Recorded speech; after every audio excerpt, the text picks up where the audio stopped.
Good morning. Welcome to Tambamoche. We are just outside of Cusco. We had a transfer this morning from Ollantaytambo here. And as you can tell by my breathing and Katie's lack of talking, really high. Is that we're up to like 12,000 something feet again. So it's kind of wreaking havoc on us, our sinuses and everything. Up and down, up and down, up and down, but we are spending a short bit of time here exploring the site. And then we're practicing for when I'm 90. Yeah. And we got a couple more sites we're seeing today before relaxing in Cusco. And then going down to sea level, and I'm sad to see this part of Peru go because it's incredible. Not sad to see the altitude go. Yeah. And we've seen a bunch of baby llamas, so. Mark won't let me hold them. He said he didn't have money, but I can hear it jingling in his pocket and I know he's lying. Ready? Synchronized jumping. Here we go. Wow, it's a lot of work to get this jump up. But it's gonna make a heck of a Facebook picture. Hey, that was mildly unenthusiastic. This is the site here. Okay, we'll try and keep talking about the site while we have our dancers in front here. And we've actually heard a few different stories about this. It potentially was a military outpost, or it could have also been a spa for an Inca spa. All these parts right here are obviously the old walls, but if you look, it's really intricate. Katie found herself another baby llama.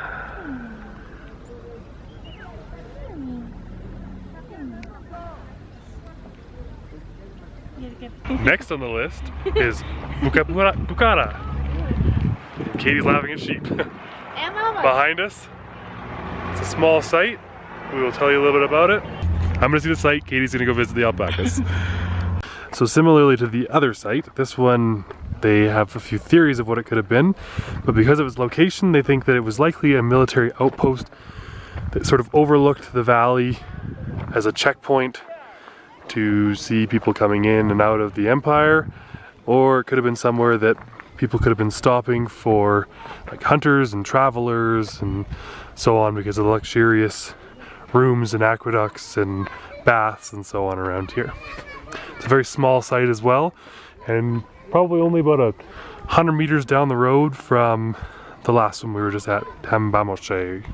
So you can see in the stonework here that it looks like it was just kind of like placed here and there, just kind of built up really fast, whereas a lot of the other sites you'll see the stonework is very intricately put together and just so pretty. So that's why they assume that this might have been like a quick military post to resurrect and watch over the area.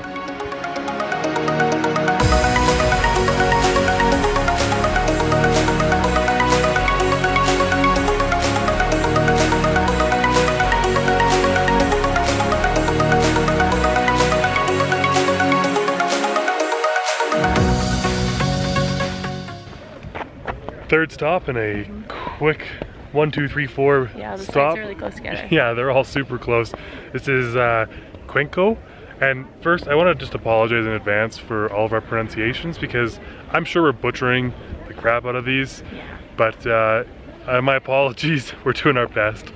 So this is a site that is the natural rock formation that was here, and they called them Huacas, which is basically like a holy place, and this was used for sacrifices in here. There's a cave inside as well that we're going to go in. Mummification. And mummification, yeah, as well. And they say that they found shells in the rocks. Yeah, the guide over there that I was listening to said that there were shells in the rocks, so they know that these rocks have come like when the land was just beginning to form when it was at sea level. And we're not at sea level, we're super high right now, so it's cool. Yeah, we're at probably still like 3,600 meters, which is almost 12,000 feet.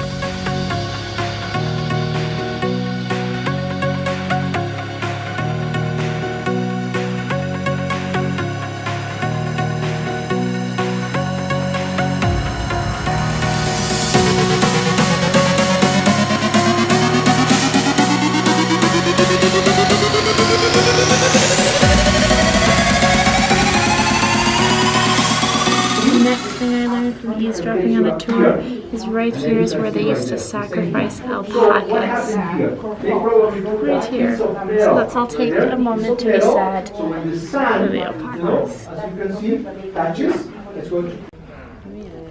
Cute.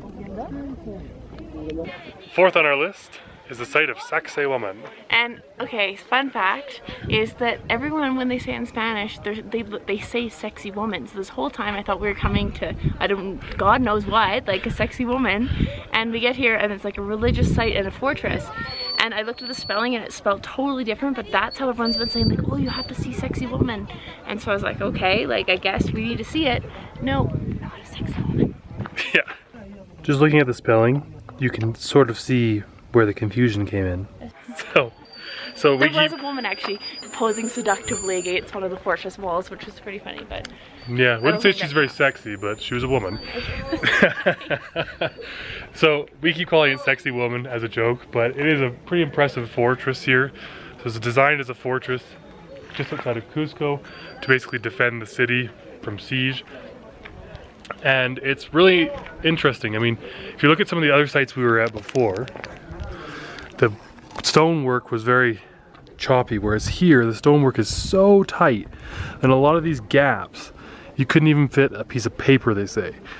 Like it's so intricately designed to fit together, and some of the actual pieces fitting together and interlocking and leaning walls were the reason that this survived a number of earthquakes in the Cusco area.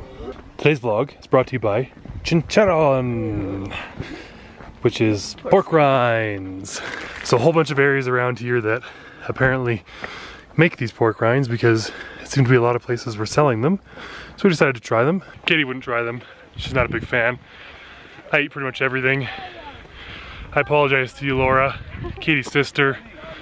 She's not too thrilled that I was eating alpaca, eating, what was it, guinea pig, pig skin. So, I like to try the local delicacies though.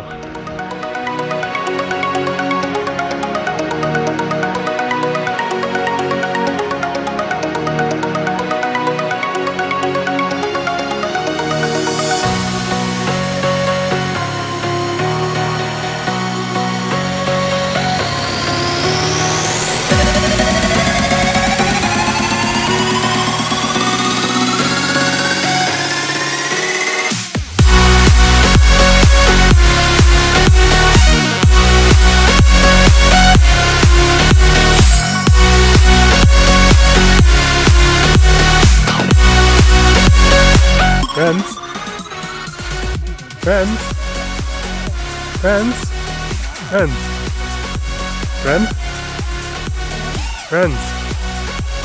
Why are they all leaving us? Friend. Hello, friend. Hello, friend. Friend! No. Circle. So Katie was feeling a little bit, she had some bad migraines, so she's hitting the oxy.